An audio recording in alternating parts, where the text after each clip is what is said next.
Bien, bonsoir à tous. Merci d'avoir bravé non seulement les intempéries et puis quelques perturbations sur le réseau de transport pour participer à cette nouvelle séance de notre cycle sur les mémoires, mémoire de guerre, mémoire des conflits, mémoire des combattants. On va aborder un cas de figure relativement inédit, et d'autant plus inédit qu'on n'a pas pu faire la séance sur les guerres de Vendée. C'est la mémoire d'une guerre civile. Et on a le plaisir d'accueillir parmi nous ce soir le professeur Stéphane Michonneau, qui est professeur des universités en histoire contemporaine à l'université de Lille, avec qui le service historique a une convention formation-recherche, un partenariat de longue date, qui est un historien de la mémoire, des mémoires, un historien du nationalisme, et par de fait, par voie de conséquence, des modes de narration en rapport avec les politiques, les usages politiques du passé, avec un cas, un champ de recherche initiale qu'il a élargi depuis, en travaillant dans une approche comparée, qui est au départ Barcelone, avec une thèse sur les politiques de mémoire à Barcelone du milieu du 19e siècle à 1931, beaucoup de publications. Il a élargi ensuite sur le cas espagnol, travaillant sur le franquisme, avec des recherches sur ce qu'on... Alors, je ne suis pas hispanisant, le village de Belchite, une espèce pour faire court, sur l'Oradour-sur-Glane, un Oradour-sur-Glane de la guerre civile espagnole, avec un certain nombre de publications. Et Stéphane est un des meilleurs experts français sur l'histoire contemporaine de l'Espagne. Il a été directeur des études pour les époques modernes et contemporaines à la Casa Velázquez entre 2009 et 2015. Je ne vais pas retracer une carrière très riche, mais ça permet d'expliquer pourquoi ce soir nous avons le privilège de l'entendre. Et il dirige un nouveau programme de recherche financé par l'Agence nationale de la recherche qui s'appelle RUIN, les usages sociaux des ruines de guerre entre résilience, commémoration et patrimoine. Et donc ce soir, il va nous parler plus spécifiquement sur les mémoires de la guerre d'Espagne, une mémoire impossible. Je te laisse la parole. Bien, merci beaucoup de votre présence. Je suis d'autant plus touché que vraiment les circonstances n'étaient pas tout à fait favorables. Donc vous êtes extrêmement nombreux. Bien, merci de votre présence. Alors effectivement, aujourd'hui, je vais essayer de vous parler de cette guerre d'Espagne et des mémoires impossibles de la guerre d'Espagne. J'aimerais peut-être simplement en guise d'introduction parler d'une pensée qui m'a beaucoup marqué dans un livre que Henri Rousseau, le grand spécialiste des mémoires de Vichy, a écrit récemment.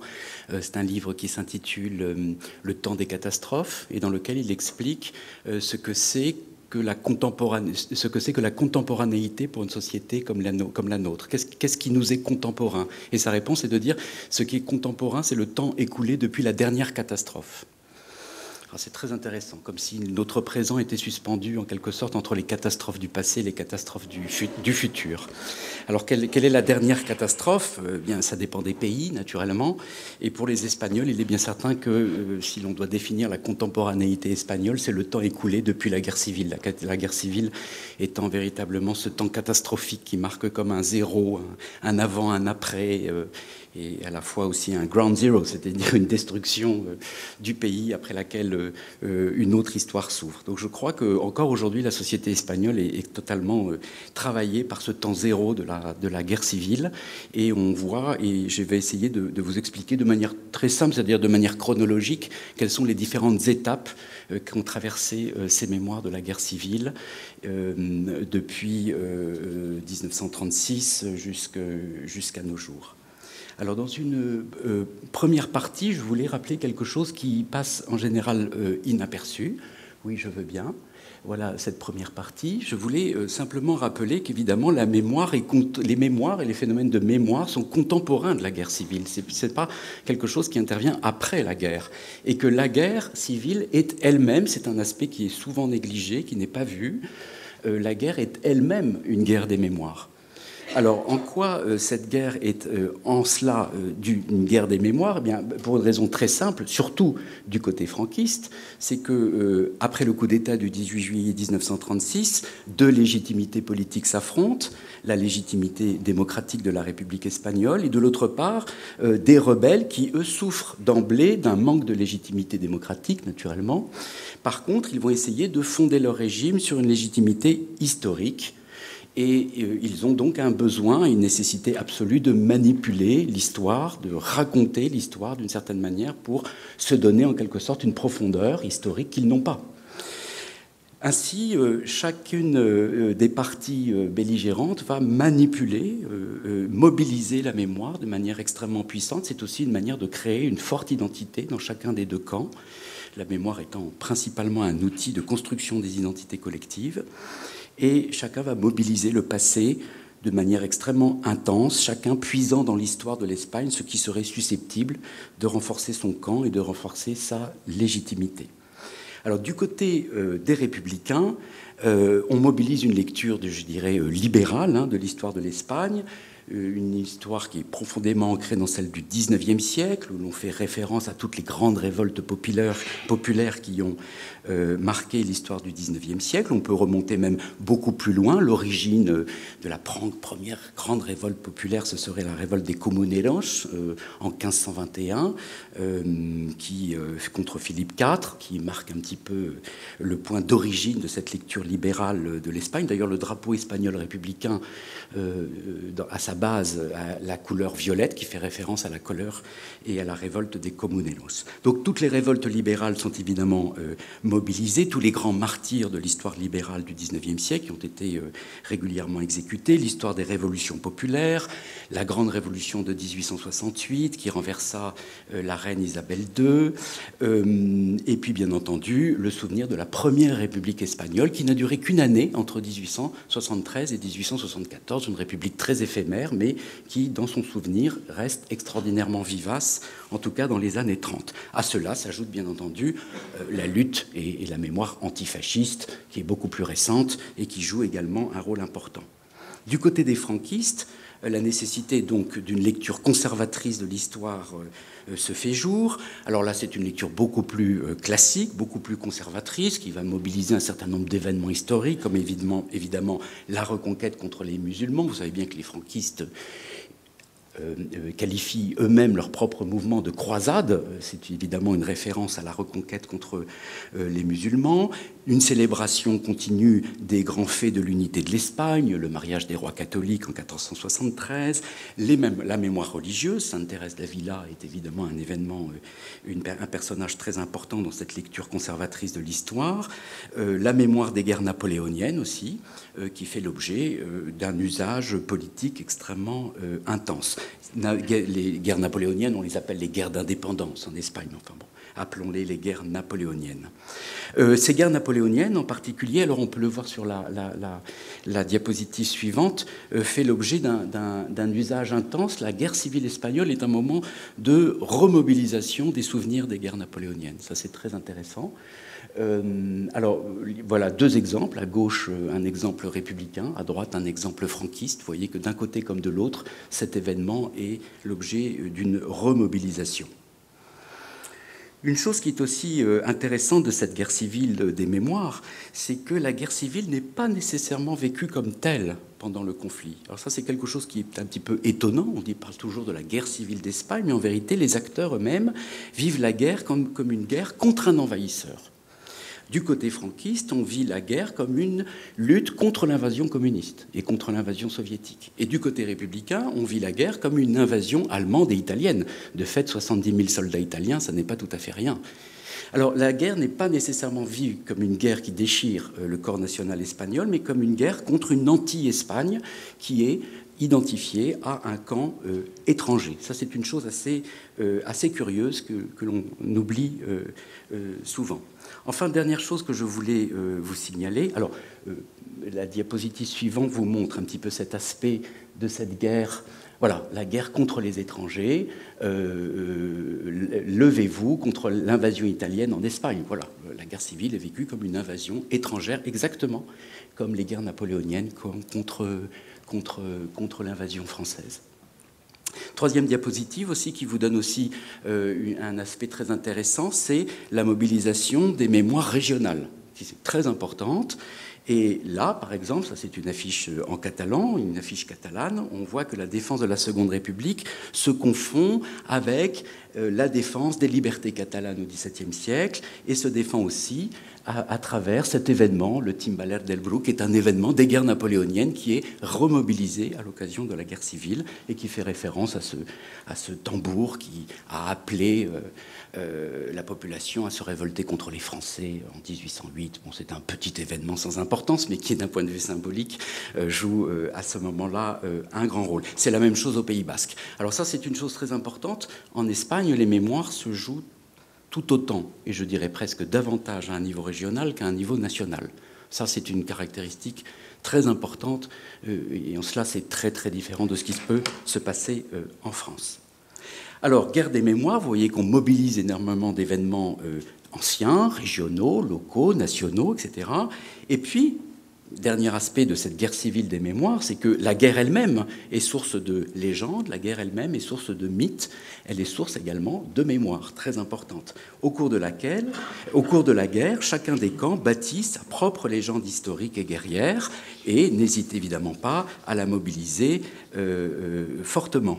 Du côté républicain, je cite rapidement quelques grands mythes mobilisés, les brigades internationales, naturellement, le siège de Madrid, c'est-à-dire la résistance des Madrilènes au siège franquiste, le bombardement de Guernica, le bombardement de Barcelone, dont on dit que Barcelone a reçu autant de bombes que Londres, hein, c'est une ville couverte de bombes. Les victoires militaires, elles ne sont pas très nombreuses, mais les quelques victoires militaires du camp républicain, Belchite, dont on parlait tout à l'heure, la bataille de l'Èbre, qui est pourtant une défaite, mais qui est montrée à la population comme une victoire, et les figures tutélaires du camp républicain, que peuvent être par exemple Durruti, le grand leader anarchiste, mort en 1937 sur le front de Madrid. Du côté franquiste, eh bien, il y a aussi là des grands mythes qui sont mobilisés, vous les connaissez.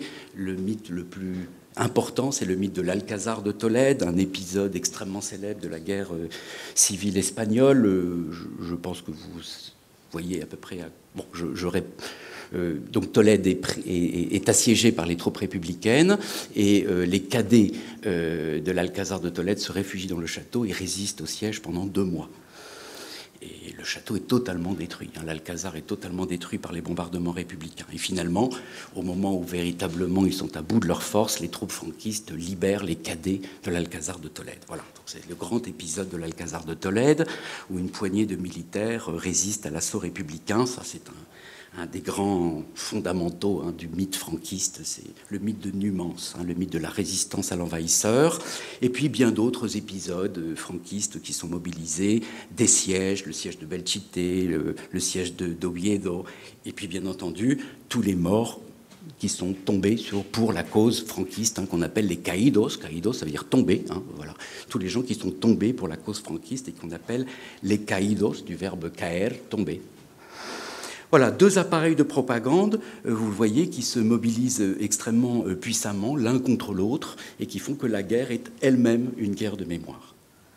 Alors, deuxième aspect que je voudrais maintenant intervenir, sur laquelle je voudrais insister, c'est la guerre comme la mémoire des vainqueurs. Parce qu'évidemment, les vainqueurs, ce sont les franquistes, et que les franquistes vont mettre en place, à partir de 1936, dans les zones qu'ils contrôlent, une mémoire, une lecture très particulière de l'Espagne, une lecture que j'appellerais révisionniste du passé espagnol, qui est la lecture qui s'imposera pendant les 40 ans de dictature. Donc il faut tout de même passer du temps à étudier la manière dont le franquisme a redéfini une politique de mémoire dès 1936 et qui ensuite, après 1939, s'est étendue à l'ensemble du pays. Alors cette lecture, je l'appelle révisionniste parce que elle célèbre un certain nombre de faits et les manipule à sa manière.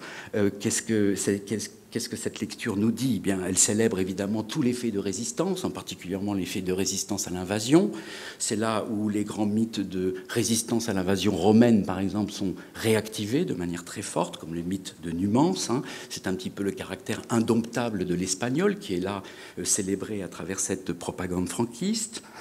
Cette propagande franquiste, je l'ai dit tout à l'heure, qui également célèbre tous les faits de l'unité de la péninsule. Donc ce peut être par exemple l'unité faite par les Visigoths, mais également l'unité fondée par les rois catholiques à la fin du XVe siècle, qui nie évidemment la variété des régionalismes et la variété des populations qui vivent dans la péninsule. C'est une lecture évidemment fondamentalement catholique, ça, et fondamentalement anti-musulmane, pour ne pas dire antisémite aussi, très antisémite. Donc la croisade, la réitération de la reconquête contre l'envahisseur, contre une présence arabe qui est totalement niée. Pourtant, les Arabes sont extrêmement nombreux dans les troupes franquistes. Enfin, cette présence est niée. C'est assez curieux. Et puis aussi une présence donc d'une pensée fondamentalement antisémite. Donc catholique, anti-musulmane, antisémite. Une référence constante aux destinées impériales de l'Espagne, c'est-à-dire que l'on fait constamment référence aux événements qui se situent entre le XVe et le XVIIIe siècle, les destinées impériales qui serait en quelque sorte le moment fondateur de ce que les franquistes appellent une race hispanique qui va bien au-delà de la péninsule, qui va évidemment jusqu'à l'Amérique latine. On célèbre constamment les grandes découvertes et l'hégémonie mondiale que l'Espagne a eue grâce à l'empire des Habsbourg jusqu'au début du XVIIIe siècle. Par exemple, sur la petite... Alors ça, ce serait peut-être une illustration du côté d'une lecture catholique de l'histoire. Vous reconnaissez évidemment la figure de Thérèse d'Avila, qui est au cœur. À gauche, c'est un monument qui est un monument inauguré en 1919 et qui est un monument qui marque la consécration de l'Espagne au Sacré-Cœur. C'est un monument qui est dans le sud de Madrid, qui a été dynamité par les Républicains, donc est devenu un monument très important pour les franquistes, reconstruit dans les années 50 d'ailleurs. Et puis en bas à droite, vous reconnaissez la basilique du Pilar à Saragosse. Et la basilique du Pilar, c'est là où est la Vierge du Pilar, qui est la Vierge la plus importante. C'est la Vierge qui a sauvé Saragosse de l'invasion française. Donc c'est vraiment l'incarnation de la Vierge qui sauve la patrie. Voilà. Donc ça serait la lecture tout à fait catholique de l'Espagne. Et puis sur la diapositive suivante, voilà, les destinées impériales, on les voit très bien. Ici, sur la gauche, on voit bien évidemment la croisade avec cette croix catholique. Et puis ici, intéressant, l'Espagne a été et sera immortelle. Et puis cette petite vignette où l'on voit une caravelle en haut à droite, à l'ombre, sur le casque du soldat franquiste. Voilà, donc ça, le souvenir impérial est absolument omniprésent. Évidemment, cette mémoire exalte tous les mouvements légitimistes, tous les mouvements ultra-réactionnaires qui se sont opposés au libéralisme au cours du XIXe siècle, au cours des guerres napoléoniennes, légitimation du carlisme, par exemple, qui est le nom que prend le légitimisme espagnol au XIXe siècle. Et enfin, dernière caractéristique de cette lecture révisionniste du passé, c'est une lecture qui exalte l'histoire de la Castille, d'une Castille rurale, contre les grandes régions urbaines et industrialisées. Donc c'est une pensée évidemment profondément anti-moderne d'une certaine manière. Le régime, à partir donc de ces données fondamentales, propose et impose une refonte symbolique complète du pays. Par exemple, si vous allez dans les archives espagnoles et que vous consultez les archives de la guerre civile, eh bien en 1939, les documents sont barrés d'un travers où il y a marqué « année première de la victoire ». Tous les documents de 1939, de 1941, ça s'arrête en 1942 à peu près, quand évidemment le cours de la guerre change. Tous les documents administratifs espagnols des années 39 et 40 sont marqués de ce sceau année 0 de la victoire, année 1, année 2. C'est vraiment le temps zéro de... Alors on le retrouve dans les documents administratifs, mais on le retrouve à travers bien d'autres choses. Première caractéristique, je peux en citer trois. La première, c'est évidemment la figure omniprésente du dictateur, du caudillo. Le caudillo est le chef, caudillo ça veut dire le chef, est partout présent. évidemment, sur les statuts, sur les timbres-poste, sur les monnaies, sur les billets de banque, dans les portraits officiels dans les administrations. Alors j'avais mis quelques diapositives, voilà, donc là ça c'est le jour du caudillo, c'est le jour anniversaire de naissance de Franco, au mois de novembre, donc vive l'Espagne, gloire à l'armée, vive l'Espagne, Franco, Franco, Franco, pour ça c'est La Vanguardia, c'est le deuxième journal le plus lu d'Espagne, c'est un journal de Barcelone. D'autres exemples ensuite. Alors ça c'est une chose assez amusante parce que vous le voyez là, Franco en croisée, entouré d'un mélange de personnages, à la fois personnages contemporains et personnages historiques, donc ça c'est très intéressant dans la manipulation. Et alors vous serez peut-être surpris de savoir que cette immense fresque est toujours présente puisqu'elle elle préside la salle de lecture des archives militaires à Madrid, hein, donc voilà, elle n'a pas été effacée parce qu'elle a une valeur historique assez intéressante, mais il est vrai que lorsque la première fois on visite cette salle, on est un petit peu sidéré, mais enfin voilà. Donc voilà, je ne pouvais pas ne pas montrer cette photographie. Il y a peut-être une autre diapositive encore. Voilà, alors ça c'est un autre chose. Bon, la figure du caudillo, ça c'est un premier aspect très très important. Très important également, la figure de l'absent. La figure de l'absent, on a en espagnol, el ausente. Alors, qui est el ausente? C'est José Antonio Primero de Rivera. Qui est cet homme? C'est le fondateur du Parti unique.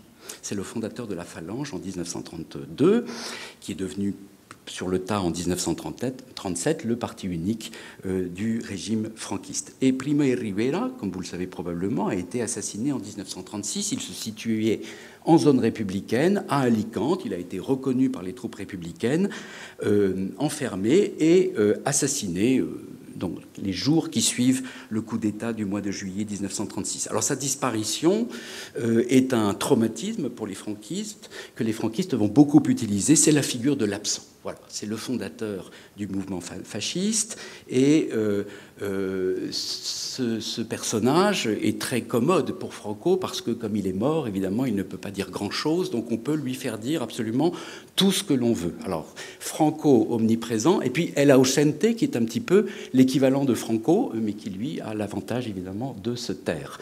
Le voilà représenté avec le drapeau de la Phalange, drapeau d'ailleurs sur lequel vous voyez ce signe, ce sont les flèches et le joug, qui est le symbole de la Phalange, mais ce symbole, c'est aussi le symbole des rois catholiques de la fin du XVe siècle. Donc encore une récupération historique. Alors, El Ausente est partout, si j'ose dire, l'absent est partout. En particulier, il y a une cérémonie très importante qui a eu lieu au mois de novembre 1939, qui est l'exhumation du corps de Primo de Rivera, qui sera porté à dos d'homme, de jour comme de nuit, depuis le lieu de la fosse commune où il se trouvait, à Alicante, jusqu'à Madrid, en vérité jusqu'à l'Escorial, c'est-à-dire au Panthéon royal. Il est porté jusqu'au... C'est la diapositive suivante, si je ne m'abuse. Voilà, le transfert de l'absent au mois de novembre 1939, un transfert qui va durer une douzaine de jours et qui est un des grands moments de la propagande franquiste. Alors, il est transféré à Madrid, il entre dans Madrid par la voie triomphale, par là où les troupes franquistes sont entrées dans la capitale, et puis ensuite, à 40 km au nord de Madrid, il est porté à l'Escorial. Il y restera jusqu'en 1959, date à laquelle, on va le voir tout à l'heure, son corps est transféré une autre fois au fameux Valle de los Caídos, où il est toujours. Il est toujours à la croisée du transept du Valle de los Caídos, qui se trouve à une dizaine de kilomètres de l'Escorial. Bien. Alors, dans la refonte symbolique, également de nouvelles fêtes nationales. Donc je passe rapidement, mais il faut savoir que le calendrier commémoratif est totalement bouleversé. Le 1er avril est une fête très importante, c'est le jour de la victoire, 1er avril 1939, le fameux télégramme de Franco qui dit « la guerre est terminée », 1er avril 1939. 19 avril, le jour de l'unification de la Phalange. Le 2 mai, ça c'est une référence à la révolte populaire de 1808. Le 18 juillet, c'est évidemment le jour de l'Alzamiento, c'est l'anniversaire du coup d'État du 18 juillet 1936. Le 1er octobre, c'est la fête du Caudillo, on l'a vu tout à l'heure. Le 12 octobre, très important, c'est la fête del Pilar, qui est également la fête de la race hispanique. le sens de race en espagnol n'a peut-être pas le sens que lui donnent les Allemands à la même époque, mais enfin, il y a quand même une connotation un petit peu biologisante là-dedans. Le 20 novembre, eh bien, c'est l'anniversaire de la mort de Primo de Rivera, qui est dit, c'est donc le jour des Caídos, un jour extrêmement important dans le calendrier, etc., etc. Alors, une redéfinition complète du calendrier commémoratif qui fait des créations nouvelles, le jour du Caudillo, le jour de l'absent, le jour des Caídos, mais qui utilise aussi un certain nombre de fêtes plus anciennes, comme la fête de Saint-Jacques de Compostelle, l'évangélisateur de l'Espagne, la fête du Pilar, qui est une fête du 12 octobre extrêmement ancienne, c'est la fête nationale espagnole aujourd'hui, etc. Donc un mélange relativement habile. De nouveaux symboles s'imposent partout. Le drapeau franquiste, alors je crois que sur la diapositive suivante, voilà, donc le national-catholicisme, naturellement. Là, je ne sais pas pourquoi ça vient maintenant, mais je peux bien en parler. Voilà l'interprétation. C'est très intéressant, ces photographies. Pas vraiment pour le fait que le clergé est en train de faire le salut fasciste, c'est un salut qui est obligatoire en Espagne jusqu'en 1942, mais ce qui est très intéressant, c'est la photo du bas, parce que vous voyez que Franco sort de la cathédrale de Salamanque avec ce que l'on appelle le palco, et le palco, c'est quelque chose qui est réservé au roi. Il n'y a que le roi qui peut sortir de la cathédrale sous un palco. Donc on voit bien le sens aussi, le sens bien d'interpénétration du franquisme et de la tradition monarchiste, monarchiste et catholique. Alors ces nouveaux symboles, s'imposent partout. C'est peut-être la diapositive suivante. Voilà le drapeau. Le drapeau, on reprend les couleurs de la monarchie, donc rouge, rojo igualda, rouge, or, rouge, avec l'écusson franquiste qui est au milieu. L'aigle, c'est l'aigle impérial, que les Espagnols entre eux, mais secrètement, appellent le poulet. Mais enfin, bon, ça, ils ne le disent qu'en famille, naturellement. Mais voilà, il est populairement appelé comme le poulet, el pollo. Mais enfin, bon, évidemment, dans la rue, il est hors de question de dire que c'est le poulet. Voilà, donc on reprend le drapeau de la monarchie, rouge, or, rouge, mais en son centre, on impose l'aigle impérial et un nouvel écusson. L'hymne franquisme, alors le drapeau, naturellement, l'hymne, il y a un hymne franquiste. Pour la première fois, l'hymne espagnol a des paroles, car vous savez, l'hymne espagnol est peut-être le seul hymne au monde à ne pas avoir de paroles aujourd'hui. Toujours pas, parce que les Espagnols n'arrivent pas à s'entendre pour lui donner des paroles. Donc c'est la fameuse marche royale, qui est une marche du XVIIIe siècle, et c'est une marche qui n'a pas de paroles. Vous verrez aux Jeux Olympiques que les sportifs espagnols ne peuvent pas chanter leur hymne, au football non plus, ce qui les rend très malheureux. Mais à l'époque franquiste, il y a un hymne, il y a des paroles qui ont été faites par un poète franquiste, qui s'appelle Peman, et qui célèbre évidemment le Caudillo. Donc la marche royale trouve à ce moment-là de nouvelles paroles, des symboles fascistes, on a vu, le joug et les flèches par exemple, le symbole de la phalange est absolument omniprésent, l'aigle impérial également est extrêmement présent, tous les rites sont renouvelés, les chants, beaucoup de chants, comme le chant Cara al Sol, qui est extrêmement célèbre, qui veut dire la face au soleil, chanté dans les cours d'école tous les matins. Le salut fasciste est obligatoire, comme je vous le disais, jusqu'en 1942. Enfin, dernier aspect de cette mémoire des vainqueurs, eh bien, un appareil monumental nouveau s'impose dans les rues et dans l'espace public. Les fameux monuments aux Caídos, il y en a dans tous les villages. Ce sont les monuments aux tombés. Je crois que sur la diapositive suivante, vous en avez quelques exemples dans des petits villages. Bon, celui-là, c'est un petit village de Salamanque. Celui de Santa Cruz de Tenerife, qui est une grande ville, est évidemment beaucoup plus imposant. Donc il y a une obligation pour chacune des municipalités espagnoles de construire des fameux monuments aux Caídos. Ils sont obligatoires. Ils sont partout en Espagne. Aujourd'hui, ils tendent à disparaître, évidemment. Ils ont construit selon les mêmes caractéristiques et arborent en général une croix catholique plus ou moins importante, la liste des noms des tombés pour le franquisme et éventuellement de temps en temps une statue, mais c'est beaucoup plus rare puisque les municipalités étaient assez pauvres. Le territoire est donc marqué symboliquement par ces monuments. C'est un petit peu, excusez-moi du parallèle, l'équivalent des monuments communaux de la guerre de 14-18, en quelque sorte. Il faut voir que le territoire est également marqué d'un point de vue de la toponymie. Beaucoup de villages prennent le nom du Caudillo ou des grands personnages de l'État. Des villages, par exemple le village que j'ai étudié, Belchite, prend le nom de Belchite del Caudillo. Ça, c'est tout à fait fréquent. Les noms de rues sont évidemment totalement expurgés. De nouveaux monuments sont imposés dans les villes, en particulier des monuments équestres de Franco. Il y en a 17 17 en Espagne. Ils sont très importants. On voit également sur les cathédrales, je crois que sur la diapositive, vous voyez, sur les cathédrales et sur les édifices religieux, en général, on retrouve le joug et les flèches du symbole de la phalange, et puis Primo de Rivera presente, hein, parce que dans toutes les cérémonies franquistes, on crie le nom de Primo de Rivera, el ausente, et la foule répond presente. Mais nous sommes présents. Voilà. Donc ça, c'est quelque chose que l'on trouve, c'est une photographie que j'ai prise l'année dernière, hein, donc encore aujourd'hui en Espagne, on trouve ce genre de choses, en particulier à Melilla, qui est un conservatoire de la mémoire franquiste encore aujourd'hui. Voilà, donc énormément de marques territoriales qui imposent cette lecture particulière de l'Espagne, en particulier à Madrid, évidemment, mais partout sur le territoire. Alors, pour terminer cette petite partie, je ne veux quand même pas être trop caricatural. Vous le voyez, évidemment, c'est une politique de mémoire extraordinairement forte, hein, qui s'impose avec énormément de force. Pour autant, on ne peut pas absolument dire qu'elle soit tout à fait cohérente. Aujourd'hui, peut-être qu'avec le temps, on la voit comme quelque chose de cohérent, mais elle n'est pas nécessairement extraordinairement cohérente, cette politique, parce que le franquisme est composé de plusieurs mémoires et de plusieurs courants politiques qui le composent et qui ne s'entendent pas nécessairement entre eux. Il y en a au moins trois. Il y a d'abord un courant fasciste, hein, que l'on revoit dans les monuments de la Phalange, Primo de Rivera, les chemises noires, etc. Ça, c'est un courant dominant, mais il est dominant jusqu'en 1942. Ensuite, il tente à disparaître. Une deuxième mémoire, on l'a vu, c'est la mémoire monarchiste, qui, elle, au début, est assez timide, mais qui s'impose et qui monte en puissance dans les années 50 et dans les années 60. Et Franco récupère la symbologie de la royale, le drapeau, l'hymne, le palco. Tout ça, c'est de la récupération de la monarchie.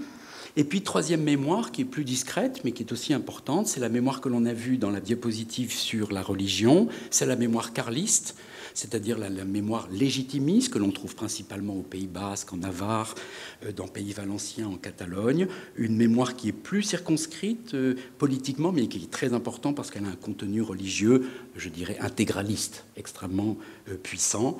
Et cette mémoire franquiste joue également son rôle. Donc ces trois courants, fascistes, monarchistes, carlistes, ne s'entendent pas entre eux. Et on ne peut pas dire que le régime soit extraordinairement homogène, y compris du point de vue du message qu'il délivre à la population. Il y a des ambiguïtés que les Espagnols ont bien perçues dès le départ. Ça n'est pas quelque chose d'absolument aussi cohérent qu'on pourrait le croire. Alors, je vais passer maintenant rapidement à la troisième partie. Alors, la troisième partie, c'est l'envers du décor, parce que qui dit politique de mémoire dit nécessairement politique d'oubli. La mémoire et l'oubli sont les deux faces d'une même monnaie. Si l'on choisit de se souvenir de Jeanne d'Arc, de Marianne, c'est que l'on met nécessairement un autre personnage dans l'ombre. On ne peut pas se souvenir de tout. On fait des choix. Et donc, une politique de mémoire, cela impose, en négatif, une politique de l'oubli. C'est absolument nécessaire. Et cette politique de l'oubli, dans le cas du franquisme, est très importante parce que cette politique de l'oubli, elle consiste à éradiquer la mémoire des vaincus de manière extraordinairement violente. Une éradication systématique, pour le coup, extraordinairement violente. C'est un aspect fondamental du franquisme que la promotion de la politique de l'oubli. De l'oubli de quoi? De l'oubli de la République, de l'oubli du libéralisme de manière générale. Les républicains, vous le savez, pour autant, ne sont pas en manque de mémoire. Pourquoi? Parce que les républicains sont en exil. Ça, c'est une chose très importante. La mémoire républicaine, elle n'a pas survécu en Espagne, ou très peu, mais elle a survécu en exil. Et il y a de très nombreux, 450 000 réfugiés espagnols en France à partir de 1939. Les républicains forcés à l'exil, c'est la fameuse retirada de l'hiver 1939. Eh bien, l'exil de ce demi-million d'Espagnols en France, puis plus tard en Amérique latine, va porter et continuer à porter la mémoire républicaine. Et c'est une chose très importante que l'on connaît bien en France, mais que les Espagnols, encore aujourd'hui, s'étonnent de constater. Ils s'étonnent de voir que la mémoire républicaine est devenue et conservée de manière si vivante en France, en particulier dans le sud-ouest de la France, naturellement, mais également en Argentine, au Mexique. Elle est restée vivace et elle a continué à se développer. Alors, soumise, naturellement. Mais elle continue à se développer, en tout cas, jusque dans les années 60. Il y a donc une mémoire de l'exil extrêmement importante, notamment en France, au Mexique, en Argentine, qui continue à célébrer cette mémoire républicaine, qui n'est pas totalement morte, et qui reviendra en 1975. Il existe, il faut le dire, je crois que c'est un aspect qui n'a pas été très bien travaillé de la guerre civile. Les études sur la guerre civile sont souvent extrêmement centrées sur la péninsule ibérique et on oublie souvent de dire que la guerre civile a une dimension internationale extrêmement importante et que, par exemple, en France, on peut dire que la guerre civile est aussi un événement français d'une certaine manière, dans certains milieux, dans certaines parties de la population et de la société française. Par exemple, chez les communistes, c'est un événement extrêmement important. J'ai noté également, un peu à ma grande surprise, que dans les milieux du protestantisme français, la guerre civile est demeurée extrêmement vivace. Elle est toujours, encore aujourd'hui, extrêmement vivace. Donc cette interprétation antifasciste de la guerre se maintient en exil, notamment en France, dans un certain nombre de cercles sociaux. Et c'est une chose qu'il faudrait probablement mieux étudier que cette tradition communiste ou cette tradition protestante, par exemple, ou libérale aussi, tout simplement, naturellement, dans les cercles libéraux de l'exil républicain à Bordeaux, à Toulouse, à Paris, dans la ville de Saint-Denis, etc., etc. Pour ce qui est des républicains qui, eux, sont restés en Espagne, eh bien, comme vous le savez, ils subissent une terrible répression. Alors, c'est un événement dont je suis obligé de parler parce que il est la continuité et la prolongation de la guerre civile. Cette répression, alors, quoi vous en dire en quelques mots? Elle est très importante. On ne s'en est pas aperçu tout de suite. Je dirais que c'est une découverte de l'historiographie des 20 dernières années, la puissance de cette répression anti-républicaine. Alors, vous dire, pour être honnête, bien entendu, que la répression a commencé dès 1936, des deux côtés. Et il existe donc une répression républicaine. Elle est très bien connue, elle a été très travaillée, et l'on sait très exactement qu'elle a fait 46 000 morts, la répression républicaine. Elle est extrêmement courte puisqu'elle ne dure que de 1936 à 1939. En vérité, elle est essentiellement en 1936, pendant l'été 1936, car c'est une répression de réaction au coup d'État. C'est une répression chaude, une répression que je dirais révolutionnaire, et qui s'éteint assez rapidement parce que le pouvoir républicain tend à la canaliser et à la remplacer par une justice légale, à la réinstauration d'une justice légale. Voilà donc pour les 46 000 morts. La répression franquiste, en revanche, elle commence bien entendu en 1936, dans les zones contrôlées par le franquisme. Elle fonctionne à fond pendant la guerre civile et elle est si bien pensée qu'en 1939, lorsque la guerre est terminée, cet appareil répressif s'étend sur la zone républicaine conquise, avec une efficacité extraordinaire, puisque pendant 3 ans, cette répression a déjà fonctionné dans la zone contrôlée par le franquisme. Alors, là, on entre dans la bataille des chiffres, et c'est assez difficile, mais pour dire les choses extrêmement rapidement, on estime en général que les combats de la guerre civile ont donné lieu à environ 600 000 morts, qui sont répartis de manière relativement égale entre le camp franquiste et le camp républicain, donc disons 300 000, pour aller vraiment très très grossièrement. Ça, ce sont les conflits de la guerre eux-mêmes. Ensuite, la répression, ça c'est autre chose. Alors la répression du côté républicain, je vous ai cité le chiffre de 46 000. Du côté franquiste, c'est beaucoup plus difficile à dire parce que cette répression se prolonge dans les années 40, 50 et voire même les années 60 et 70. Au total, on l'estime entre 120 et 130 000 personnes, c'est-à-dire qu'elle serait 2 à 3 fois supérieure que la répression républicaine. Voilà. Ces chiffres seront, je les avance avec beaucoup de prudence, ils seront probablement révisés dans le futur. Mais aujourd'hui, les historiens s'entendent autour du chiffre de 130 000 réprimés du côté de la répression franquiste. Alors effectivement, les outils de la répression franquiste sont extraordinairement efficaces. Ces acteurs sont principalement 3, la garde civile, l'Église et la Phalange. L'Église joue un rôle très actif dans l'organisation de cette répression. Cette répression s'appuie sur un certain nombre de textes, de lois qui sont extrêmement nombreux. Je ne vais pas tous les citer. La première loi la plus célèbre est celle de 1933, qu'on appelle la loi de responsabilité politique, qui sera doublée l'année suivante par une autre loi qu'on appelle la cause générale en 1940, qui est une vaste enquête sur la culpabilité entre guillemets, des républicains, et d'autres lois, une loi antimaçonnique, une loi anticommuniste, etc., et des lois de répression du vagabondage qui servent aussi à réprimer les parties dites asociales de la société, comme par exemple les homosexuels, etc. Bon, beaucoup de lois, tout un appareil législatif pour organiser cette répression. Et cette répression, si je devais résumer rapidement les deux caractéristiques de cet appareil législatif répressif, ils sont tout à fait étonnants, mais je dois les citer. Le premier caractéristique, c'est que ce sont des lois rétroactives, ce sont des lois qui touchent des crimes, entre guillemets, républicains qui ont été commis depuis 1931 ou 1934, ça dépend de la loi, donc c'est une loi rétroactive. Vous voyez qu'on est très très loin de l'état de droit. Et la deuxième caractéristique, c'est qu'elles sont extensives, c'est-à-dire que non seulement elles touchent la personne présumée coupable, mais elle peut également punir les parents, les cousins, les enfants, les grands-parents, les amis, etc. La famille du coupable est considérée coupable. Ce qui se permet à ces lois de toucher l'ensemble de la société espagnole de manière extraordinairement efficace. Évidemment, vous l'avez bien compris, ce sont des lois qui sont une négation brutale et absolue de toute forme d'état de droit.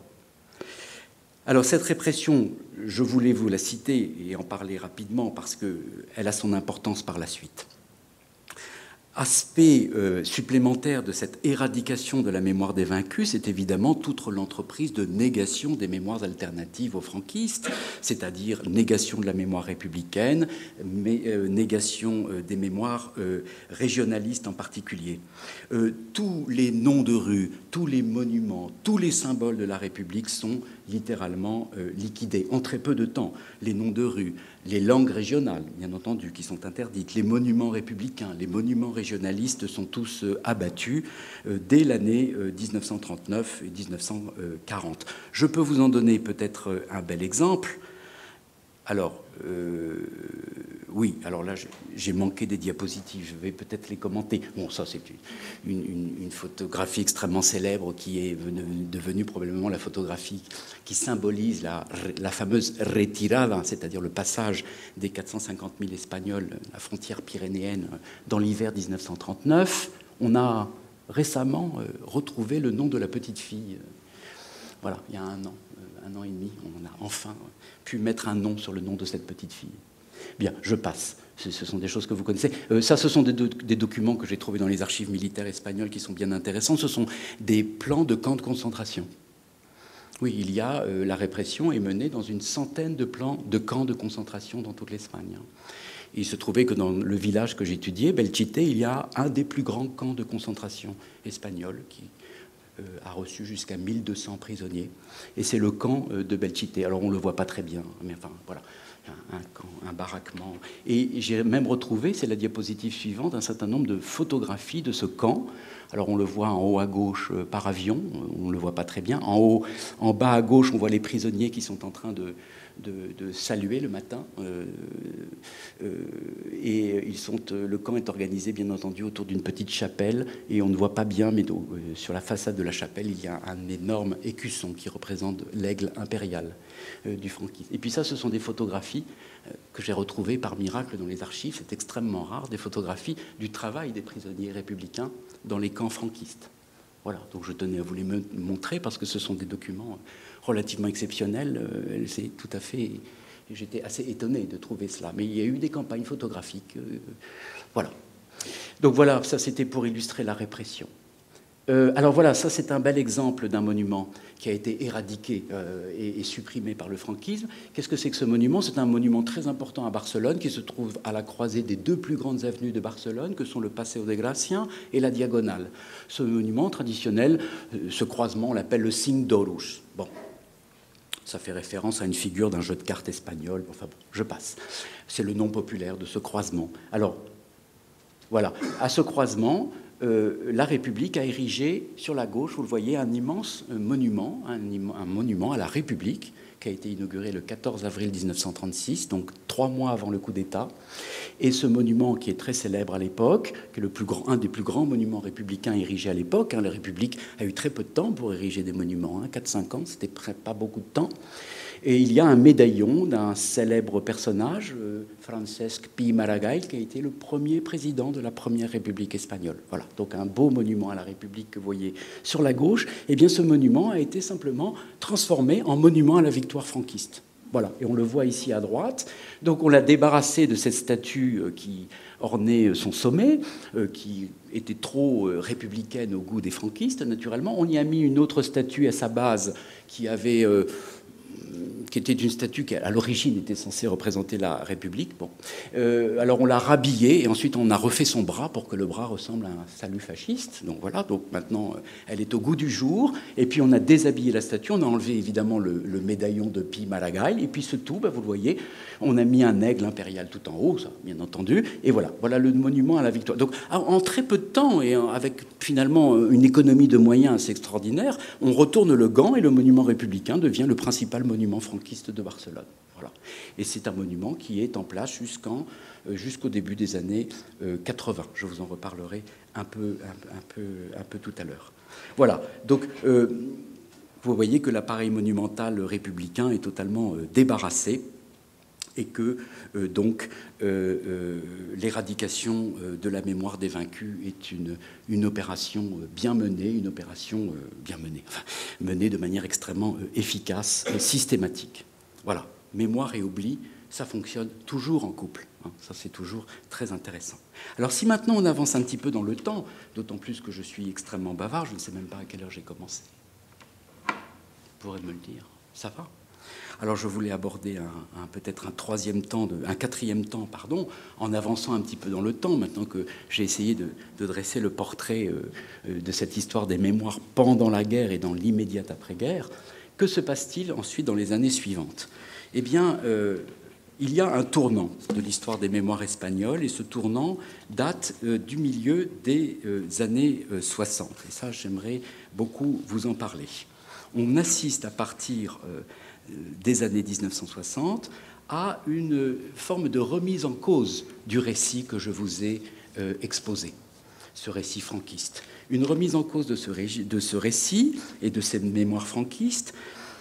Le récit de la croisade est de plus en plus contesté. Il est contesté à l'extérieur de l'Espagne. Je ne pouvais pas ne pas citer le fameux ouvrage, qui est un ouvrage très important d'un point de vue de l'historiographie de la guerre civile, l'ouvrage de l'historien britannique Herbert Southworth, Le mythe de la croisade, de 1958. Le titre vous indique évidemment que c'est un livre qui dénonce le mythe de la croisade franquiste, et c'est un livre extrêmement important qui date de 1958, publié à Londres et qui a eu immédiatement un écho mondial. Il est lu en Espagne. Donc voilà, ça c'est un premier indice de ce que la politique de mémoire franquiste commence à être un petit peu contestée, surtout de l'extérieur, mais également à l'intérieur. Pourquoi ? Parce qu'à l'intérieur du franquisme, il y a des courants, en particulier les courants catholiques, qui commencent à dire « Bon, la guerre, c'est bien, on est dans les années 60, c'était il y a 15 ou 20 ans, il faudrait peut-être passer à autre chose. » Et l'Église espagnole, une partie de l'Église espagnole, plutôt le bas clergé, commence à tenir un discours qui est celui de la réconciliation.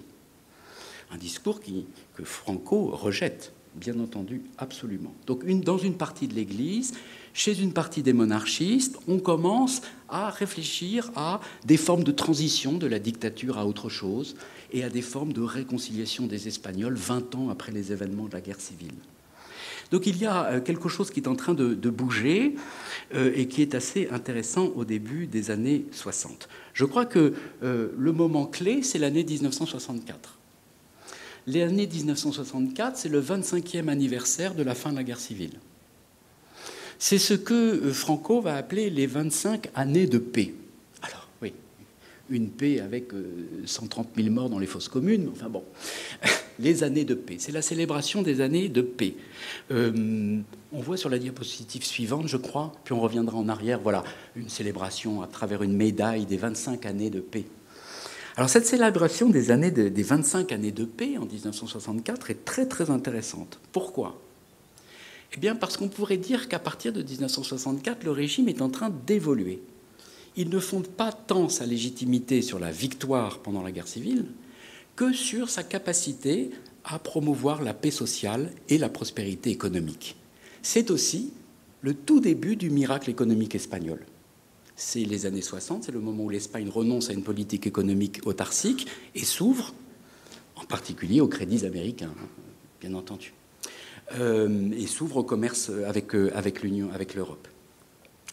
Donc il y a quelque chose d'intéressant qui voit que le franquisme évolue et tend à fonder sa légitimité politique davantage sur le maintien de la paix sociale, entre guillemets, et surtout sur la prospérité économique, davantage que sur la croisade. Et ce petit changement d'accent est en fait un tournant majeur, parce que ça signifie que la guerre n'est plus, et la victoire franquiste n'est plus véritablement la source fondamentale de la légitimation du régime franquiste. Elle le reste évidemment pour les vieux phalangistes, elle le reste pour les militaires, mais la tonalité générale du régime change un petit peu, un tout petit peu. C'est le tournant des années 60. Alors, très étonnamment, 1964, les 25 ans de paix, et puis, pratiquement en même temps, 1959, l'inauguration du plus célèbre des monuments franquistes. Je ne peux pas ne pas vous le montrer. Le fameux Valle de los Caídos. Alors, ce monument dont on pourrait beaucoup parler, en lui-même, il pourrait justifier probablement une conférence entière. Ce monument qui a été inauguré le 1er avril 1959. 1er avril, c'est l'anniversaire de la fin de la guerre civile. On est donc très exactement 20 ans après la fin de la guerre. Alors, ce monument est un monument extrêmement imposant, qui existe toujours, et que je vous incite à aller visiter, qui est extrêmement intéressant à aller voir. Et ce monument, il est assez étonnant. Pourquoi il est assez étonnant ? Parce qu'en fait, il est totalement anachronique. Monument inauguré en 1959, et 5 ans après, c'est peu de choses, en 1964, le régime change de forme de légitimation. Il ne se légitime plus sur la guerre, il se légitime sur la paix et sur la prospérité économique. Donc c'est un monument qui, d'une certaine manière, dès son inauguration, est un monument anachronique. C'est un monument totalement anachronique qui représente un discours qui, en fait, quelques années après, est déjà partiellement abandonné par le régime. Alors c'est tout de même un monument extrêmement important. Vous le savez, ce monument a été pensé par Franco dès 1940. C'est Franco qui en a choisi le lieu. C'est un lieu qui est censé être le cœur géographique de la péninsule ibérique. Enfin bon, là-dessus, il y a beaucoup de discussions. Un lieu extrêmement isolé, extrêmement désert, dans une vallée très belle, d'ailleurs, il faut bien le reconnaître. Et donc, il décide de construire ce qui est en fait un ossuaire. Ça n'est pas extraordinairement original. En France, après la guerre de 14-18, on a aussi des ossuaires, à Douaumont, etc. Donc, un immense ossuaire, mais c'est un ossuaire qui n'est réservé que aux caídos. C'est un ossuaire qui n'est réservé qu'à ceux qui sont tombés pour la cause franquiste. Et donc, dès les années 55-56, arrivent dans les différentes municipalités d'Espagne des ordres qui sont des ordres d'exhumation des fosses communes pour que les ossements des caídos soient concentrés dans ce lieu unique. Vous le savez, aujourd'hui, il y a 33 847 corps qui sont enterrés dans la basilique, laquelle basilique a été creusée à l'intérieur de cette montagne. Donc le projet date de 1940, on est à quelques kilomètres de l'Escorial, très important.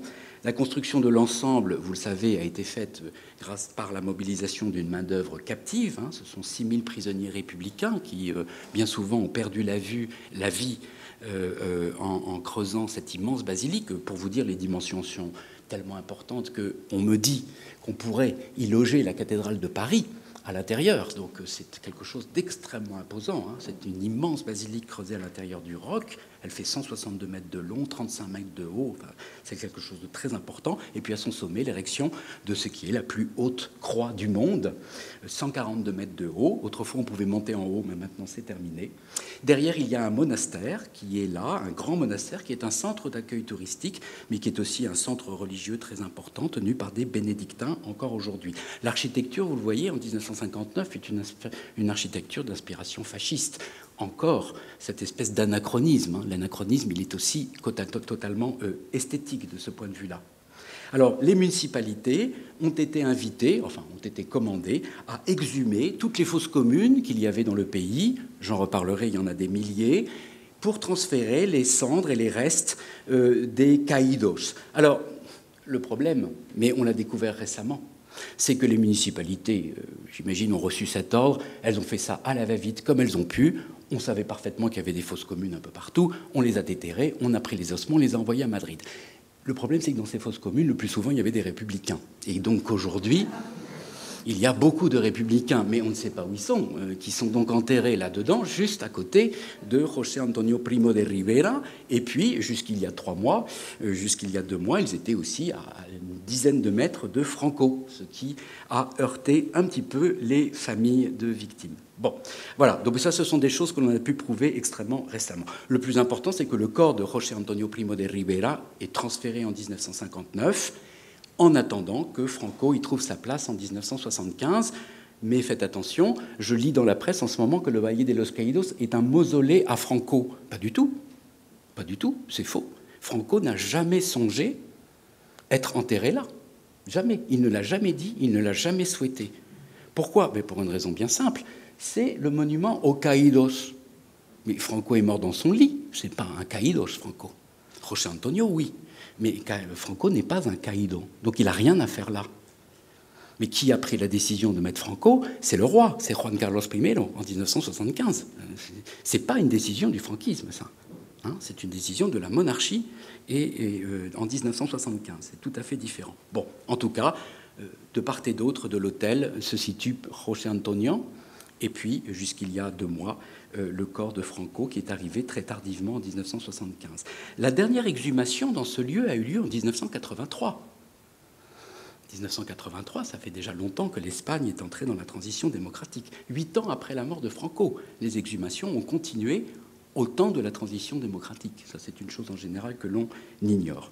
Alors, dès son inauguration, ce monument est totalement en décalage avec cette nouvelle lecture de l'Espagne que je vous indiquais, qui est celle induite par la célébration des 25 années de paix. En tout cas, il est évidemment l'épicentre de ce qu'on pourrait appeler la vieille garde franquiste, l'épicentre de la mémoire la plus fascisante du régime, où s'imposent d'imposantes cérémonies jusqu'au début des années 80. Moi, j'ai vu quelques cérémonies politiques au début des années 80. Aujourd'hui, il n'y en a plus. De toute façon, elles sont interdites. Alors, je passe peut-être à la période suivante, qui est la période à partir de la mort de Franco. Je vais très rapidement, pardonnez-moi, mais il nous faut avancer. Que se passe-t-il au moment de la mort de Franco? On rentre donc dans le régime dit de la transition démocratique. Alors là, il y a beaucoup de disputes historiographiques encore aujourd'hui et beaucoup de débats autour de cette période extraordinairement compliquée qui va de 1975 et qui se prolongerait jusqu'au début des années 90, qu'on appelle la période de la transition démocratique. Bon. Le maître mot de la transition démocratique, c'est la réconciliation des Espagnols. Ça, c'est une immense différence avec le régime franquiste. La transition démocratique veut la réconciliation des Espagnols et va constamment travailler, de manière assez maladroite, il faut le dire, mais va travailler à la réconciliation des Espagnols, à l'union des oppositions à l'union des démocrates. Bien. Alors, ce thème de la réconciliation ne date pas de 1975.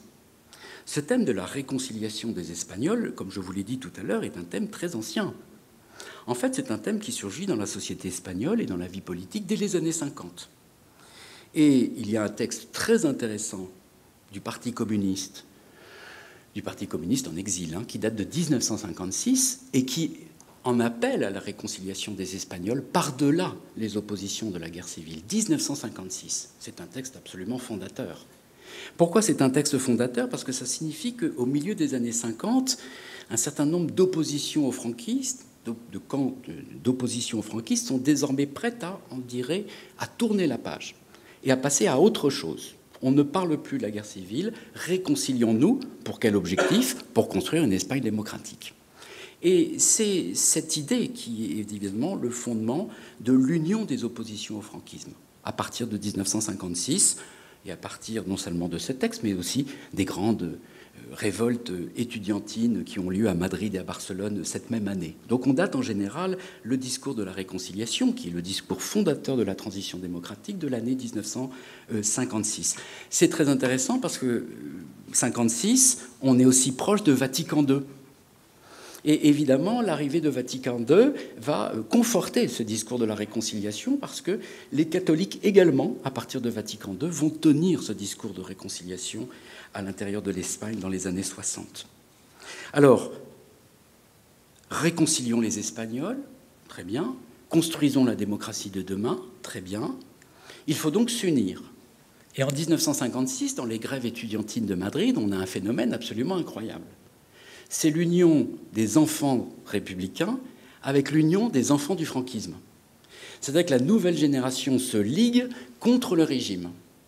Alors les enfants des républicains, on peut comprendre. Mais les enfants du franquisme, pourquoi? Et parce qu'ils sont déçus par le régime et ils sont très sensibles au discours de Vatican II.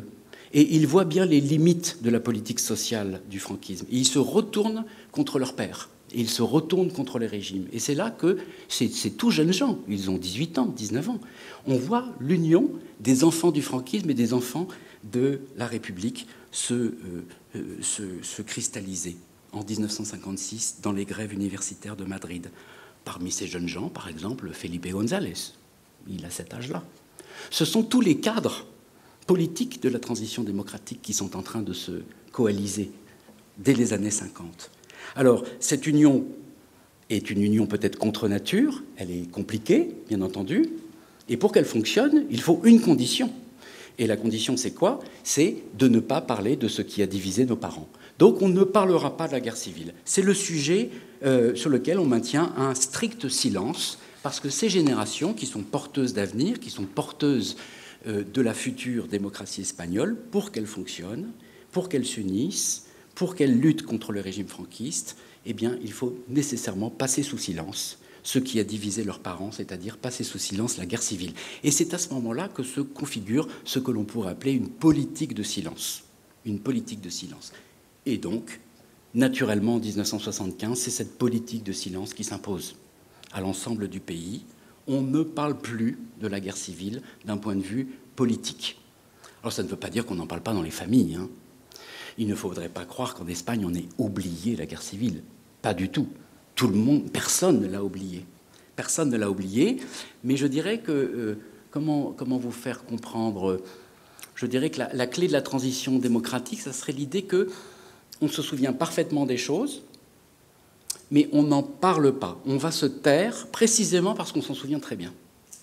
Et qu'il ne faut pas que le front démocratique se divise. Donc on se tait parce qu'on s'en souvient. C'est ce que j'appellerais un pacte de silence.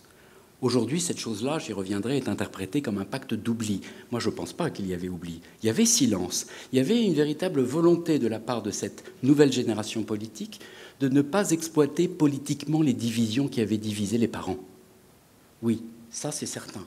Il ne fallait pas exploiter politiquement les divisions de la guerre civile. Mais ça ne voulait pas dire que dans chaque camp, on avait oublié. Dans les familles, on n'avait pas du tout oublié. L'oubli, non. Il n'y a pas du tout d'oubli. On est simplement quelques dizaines d'années après la guerre civile. Une autre chose aussi qui rend possible ce pacte de silence, c'est une interprétation très très curieuse de la guerre civile. C'est justement à cette époque-là que s'impose l'expression de guerre civile. Jusqu'à présent, en Espagne, on parlait de cruzada, la croisade, on ne parlait pas de guerre civile. Même dans l'historiographie franquiste, dans les années 60, on parle de guerre civile.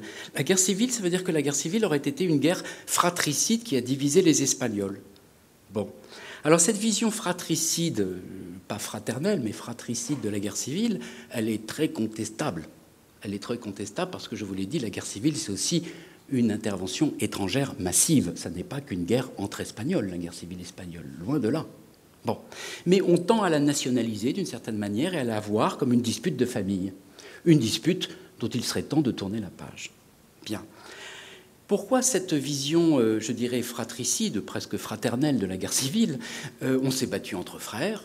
Eh bien, parce qu'à cette époque-là, on méconnaît totalement la répression franquiste. Ce que l'on sait de la guerre civile, c'est qu'il y a eu 300 000 morts d'un côté, 300 000 morts de l'autre. Et que par conséquent, il y a eu des massacres de part et d'autre, tout le monde a été coupable, et que par conséquent, la responsabilité est partagée. Et aujourd'hui, je dirais, un point partout, la balle au centre. Il y a eu des massacres de part et d'autre, ça nous a divisés, mais ces massacres sont plus ou moins égaux, 300 000, 300 000, donc on peut tourner la page et construire une Espagne nouvelle sur le silence fait sur ces 600 000 morts au total. Donc c'est une vision très particulière dans l'ignorance complète des morts de la répression franquiste.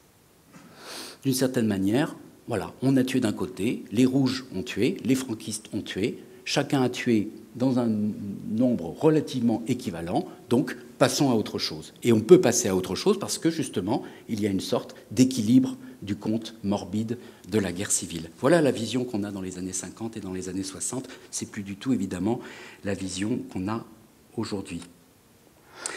Enfin, une dernière chose qui peut expliquer ce pacte de silence, c'est que dans les années 70, au moment de la transition démocratique, les Espagnols sont absolument paralysés, plus que paralysés, ils sont absolument, terrorisés à l'idée d'un retour de la guerre civile. Ça, c'est une idée très importante. Cette idée, elle est très importante parce que le franquisme n'a cessé de le leur dire. Attention, si vous ne suivez pas le régime, nous retomberons dans la guerre civile. Franco a toujours tenu ce discours en disant « les Espagnols sont naturellement un peuple amené à s'entretuer et seule une dictature peut les faire vivre ensemble ». Ce discours a été très martelé pendant le franquisme et il continue de subsister dans le début de la période démocratique. Et il induit une peur d'un retour immédiat de la guerre civile. Et les Espagnols, encore aujourd'hui, vivent dans la terreur d'un retour immédiat de la guerre civile. Et la monarchie, le régime démocratique, a su utiliser cette peur en leur disant « Attention, on peut discuter, mais trop de divisions, ce sera la guerre civile. » Et c'est un formidable inhibiteur politique et social qui a largement limité les choix politiques que les Espagnols ont fait dans les années 70. Donc le spectre de la guerre civile pèse très lourdement sur la période de la transition démocratique. Et cette menace, plus ou moins fantasmée, elle est plus fantasmée qu'autre chose, cette menace pèse très très lourdement sur les choix politiques que les Espagnols ont fait à cette époque.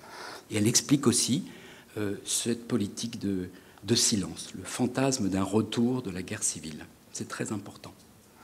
Alors, l'une des manifestations les plus éclatantes de ce pacte de silence, c'est le vote en octobre 1977 de la fameuse loi d'amnistie, une loi qui fait l'unanimité du premier Parlement démocratique, qui fait, notez-le bien, l'unanimité de l'opinion publique espagnole, à 85% dans les sondages de l'époque. C'est une loi d'amnistie. C'est-à-dire, véritablement, ce que disent les Espagnols, borrón y cuenta nueva. Ça veut dire on efface et on recommence. Cette loi d'amnistie, visée à l'origine, est une loi qui est largement soutenue par la gauche, principalement par la gauche, et c'est une loi qui souhaitait, qui visait, effectivement a fait cela, ce qui est de libérer tous les prisonniers politiques des geôles franquistes. C'est son objectif principal. Donc, elle efface tous les crimes et elle libère les prisonniers politiques du franquisme. C'est pour cela qu'elle a été promue par les partis de gauche. Les partis de droite, à l'époque, se sont abstenus. Alors, ce faisant, cette loi d'amnistie, qui est donc très importante et qui, à mon avis, est le socle de la transition démocratique, c'est véritablement l'amnistie, le silence, on n'en parle pas et on construit le futur. Cette loi a, ceci dit, un défaut, on pourrait le dire. Un défaut qui passe totalement inaperçu aux yeux des acteurs de l'époque. C'est quelque chose qui n'est jamais mentionné dans les débats parlementaires. C'est qu'en faisant l'amnistie des prisonniers dans les geôles franquistes, on fait aussi l'amnistie des criminels franquistes. C'est une amnistie qui s'applique à tout le monde. Et c'est une chose qui n'a pas du tout été évoquée sur le moment par aucun des acteurs politiques. C'est évidemment ce qu'on lui reproche aujourd'hui. C'est que cette loi d'amnistie, aujourd'hui, empêche toute voie judiciaire de poursuite des criminels du franquisme, puisque c'est une amnistie qui concerne tous les Espagnols. Voilà. Mais elle n'a pas été pensée pour cela, mais elle est devenue cela. Voilà, cette loi, elle est très importante. Pourquoi ? Parce qu'à partir du moment où il y a cette loi d'amnistie, il ne peut pas y avoir de règlement judiciaire des conflits de mémoire. En France, les conflits de mémoire, on finit par trouver une traduction judiciaire. Procès Papon, procès Touvier, etc., etc. Dans la plupart des pays où il y a des conflits mémoriels, on aboutit généralement à un règlement judiciaire du conflit. Pas en Espagne. En Espagne, il n'y a pas ce que les spécialistes appellent de justice transitionnelle possible. Il n'y a pas de justice transitionnelle. La réconciliation des mémoires ne peut pas passer par la justice, puisque la loi d'amnistie a effacé les crimes. Elle a effacé. Une loi d'amnistie, ça efface le crime. Donc ça, c'est très important et ça explique évidemment ce qui va se passer par la suite. Alors, dernier aspect que je voulais rapidement évoquer, pas de réconciliation par la voie judiciaire, ça c'est bien certain. Par contre, ça ne veut pas dire que le régime de la transition démocratique n'ait pas fait autre chose, parce qu'il existe toutes sortes de technologies de la réconciliation, je dirais. Et il y en a de beaucoup, et l'État espagnol l'a fait. On ne peut pas dire qu'il n'ait absolument rien fait. Non, non, il a promu la réconciliation, en particulier par une très large politique d'indemnisation. Indemnisation des victimes, indemnisation des républicains, réintégration des anciens soldats républicains, etc. 2 millions d'Espagnols ont reçu des indemnisations, ça n'est pas rien. Une forte politique économique, une annulation systématique des conséquences juridiques des condamnations prononcées par les tribunaux franquistes, et puis un certain nombre de symboles qui marquent la réconciliation des Espagnols. Le symbole le plus éclatant, c'est probablement l'arrivée, je ne dis pas le retour, l'arrivée du fameux tableau Guernica à Madrid en 1981. Je ne dis pas retour, puisque ce tableau a été peint à Paris. C'est un tableau qui n'avait jamais connu le sol espagnol et qui, enfin, arrive en Espagne en 1981 et qui est le grand symbole de la réconciliation des Espagnols. Ça, c'est vraiment une cérémonie très importante en 1981. Puis d'autres choses encore, je vais passer, mais la transition démocratique a déployé pas mal d'efforts pour réconcilier. En particulier, alors je vais vous donner un petit exemple. Voilà. Vous vous souvenez du signe d'Oros, le monument républicain, le monument franquiste. Bon, on est en 75, que faire de ce monument franquiste? Alors, il y a des gens qui disent qu'il faut refaire le monument républicain. Bon, on est en monarchie, c'est compliqué.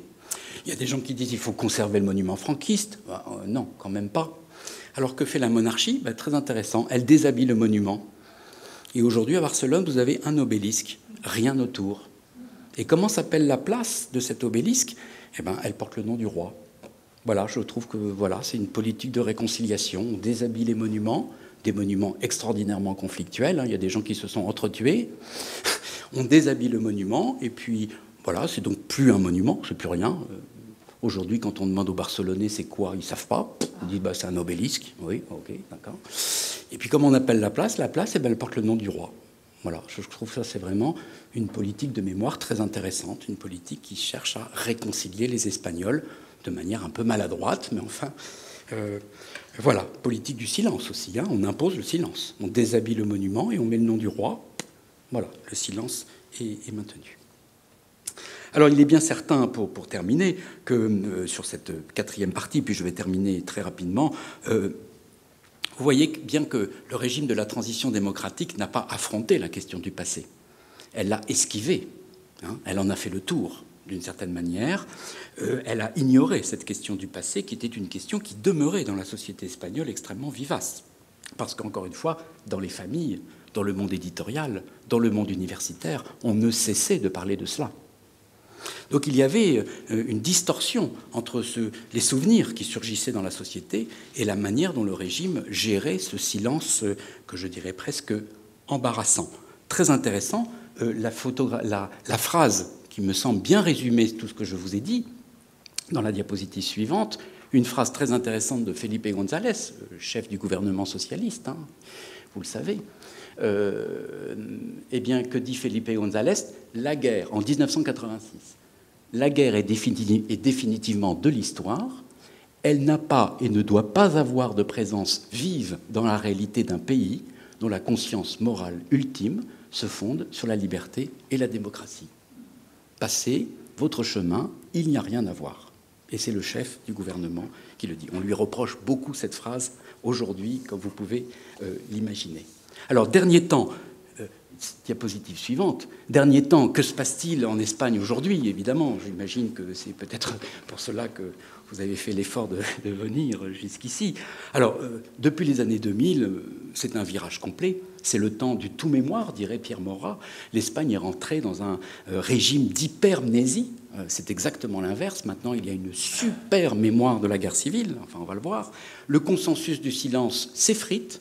À la fin des années 90 et à partir des années 2000, l'Espagne rentre dans une nouvelle période qui est celle de la mémoire, la récupération de la mémoire historique. Bon. Alors, pourquoi cette rupture? Alors, il y a plusieurs choses qui expliquent cette rupture et ce virage extrêmement brutal qui a lieu en 4 ans, 96-2000. Premier fait, un fait politique, les élections législatives de 1996, le retour de la droite au pouvoir. La droite n'avait jamais été au pouvoir depuis Franco. Elle revient au pouvoir en 1996 avec le Parti populaire. Le retour de la droite effraie la gauche espagnole. Et le PSOE, le Parti socialiste, ouvre la boîte de Pandore des mémoires de la guerre civile et fait un usage pendant toute la campagne électorale de la mémoire de la guerre civile en accusant le Parti populaire d'être un parti néo-franquiste. Une manière de délégitimer l'adversaire, ce qui ne l'empêchera pas d'ailleurs de gagner les élections. Mais ça y est, la boîte de Pandore est ouverte et à partir de 1996, tout le monde s'y met. La guerre civile est à nouveau un sujet politique. Deuxième chose, 1996, c'est le 30e anniversaire de la guerre civile, du début de la guerre civile. C'est à cette époque-là que les brigadistes, pour la première fois, rentrent en Espagne. Les brigadistes internationaux sont reçus au Parlement et on leur octroie la nationalité espagnole. Cela a un écho médiatique énorme dans la population espagnole, comme si c'était l'occasion, le retour des brigadistes. Cela a provoqué une espèce de grand retour de la guerre civile en 1996. Et puis d'autres choses qui sont peut-être plus difficiles à voir. Par exemple, 1996, on n'est pas très loin après la chute du mur de Berlin. Alors vous allez me dire, mais qu'est-ce que ça a à voir? Je crois que ça a quelque chose à voir. Pourquoi? Parce que, d'abord, l'anticommunisme, qui était depuis 1945 la colonne vertébrale de la lecture de la guerre civile du côté franquiste, n'a plus de raison d'être. Pareil dans les pays de l'Est. Et puis surtout, ce que l'on voit, c'est qu'avec la fin de l'Union soviétique, eh bien, je dirais qu'il y a un phénomène de reconversion des militants de gauche. Les militants de gauche sont un peu orphelins du marxisme, qui n'est désormais plus une idéologie politiquement monétisée, je dirais. Et je vois, moi, que ces militants de gauche se reconvertissent dans la cause mémorielle et trouvent dans la cause mémorielle une nouvelle cause, en quelque sorte. Donc les années 90, c'est très intéressant. C'est peut-être quelque chose qui est à l'origine d'une nouvelle gauche en Espagne. Dernière chose intéressante, les années 90, il y a un effet de génération. C'est le moment où disparaissent les témoins de la guerre civile. C'est le moment où les grands-parents commencent à disparaître. Et cette mémoire des grands-parents est reprise in extremis, avant qu'ils ne disparaissent, par leurs petits-enfants. Et c'est un phénomène générationnel très intéressant où l'on voit ce qu'on a appelé en Espagne la génération des petits-enfants, la generación de los nietos, reprendre la mémoire de leurs grands-parents, une mémoire qui jusqu'à présent n'avait pas trouvé lieu à s'exprimer. Alors, tout commence, par exemple, c'est assez amusant, par une vieille dame qui vit dans un petit village de Galice. Elle a 92 ans. On est en 1999. Elle sait qu'elle ne va pas vivre encore 20 ans. Son père a été enterré dans une fosse commune. Et toute seule, cette paysanne, pratiquement toute simple, eh bien, engage un processus judiciaire pour récupérer le corps de son père et l'enterrer dignement. C'est ça, l'étincelle de la mémoire historique en Espagne. Cette petite dame qui, en 1999, elle a gagné d'ailleurs, et en 2000, c'est la première exhumation qui a lieu en 2000. Bon, c'est pas tout à fait la première. C'est pas... Bon. Alors cette nouvelle génération a un rapport tout à fait différent à la guerre, parce qu'ils ne supportent pas le lourd silence qui a été maintenu pendant des dizaines d'années sur la guerre civile. Pour eux, ce silence n'est pas un silence, c'est un oubli. Parce que la transition, je vous l'ai dit, c'est on se tait parce qu'on s'en souvient. Ben oui. Mais pour les petits-enfants qui sont nés dans les années 70, 80, 90, on se tait parce qu'on se souvient, mais ils ne se souviennent de rien. On ne leur a jamais rien raconté. Donc ce silence, ils l'interprètent comme une politique d'oubli. Et ils se révoltent contre cette politique d'oubli. Et ils veulent connaître ce passé qu'on ne leur a jamais enseigné, dont on ne leur a jamais parlé, en vérité. Enfin, évidemment, le surgissement politique de cette nouvelle génération correspond, dans les années 90, à une remise en cause politique de la transition démocratique et de ses ambiguïtés. Qu'est-ce que c'est que ce régime qui a largement continué le franquisme d'une certaine manière, pas seulement, mais aussi. Et on passe, dit-on, dans la vie politique espagnole, à peut-être une seconde transition démocratique où la transition démocratique telle qu'elle s'est réalisée dans les années 70 est très, très durement critiquée. Il y a là un essoufflement de la vie démocratique espagnole qui n'est pas propre à l'Espagne, que l'on connaît également chez nous.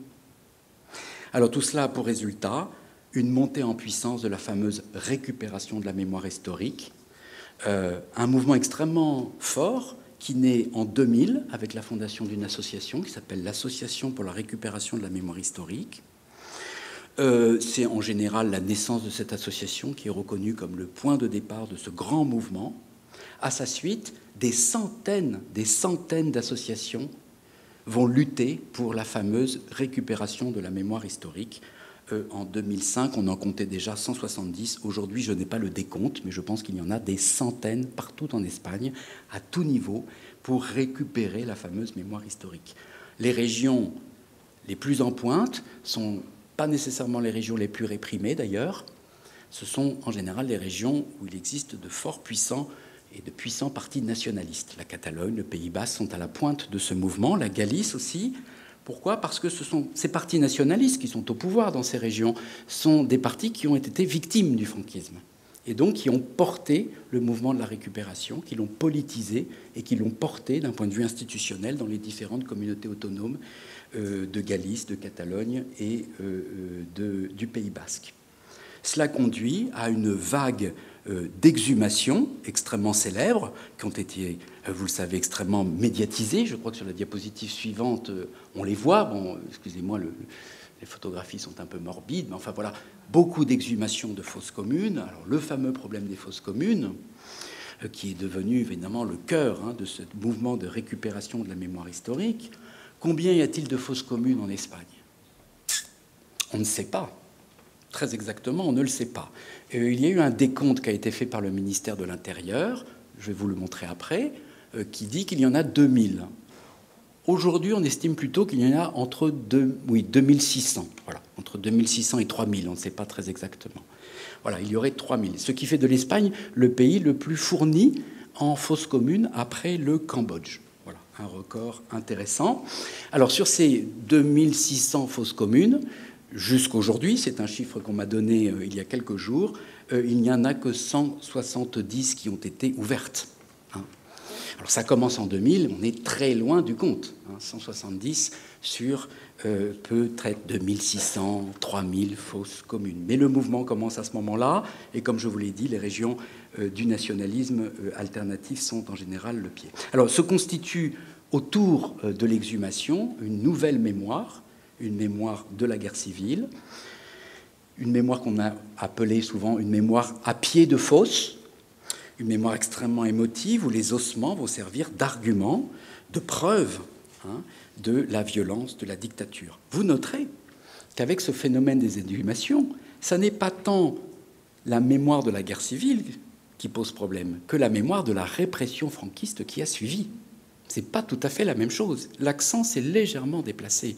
Aujourd'hui, en Espagne, on ne parle pas tant de la guerre civile que des années d'après la guerre civile, c'est-à-dire des années de la répression franquiste. C'est ça le sujet aujourd'hui. Ce n'est pas tellement la guerre civile, c'est la répression franquiste. Alors, ces ossements sont, semble-t-il, en soi des pièces pour dresser un procès à la dictature franquiste des années 40. La découverte que les Espagnols font de l'ampleur de la répression franquiste change complètement la donne. Tout à l'heure, je vous le disais, un point partout, la balle au centre. 300 000 morts, 300 000 morts. Bon, ok. Tu as tué, j'ai tué, on n'en parle plus, on fait une autre Espagne. Ok. Mais maintenant, il n'y a plus d'équilibre des comptes. Plus du tout. D'un côté, il y a des victimes, 130 000. De l'autre côté, il y a des bourreaux. C'est tout à fait différent. Les comptes sont complètement déséquilibrés. Et c'est ce déséquilibre, évidemment, qui nourrit le mouvement de récupération de la mémoire historique. Alors l'archéologie joue là un rôle extrêmement important.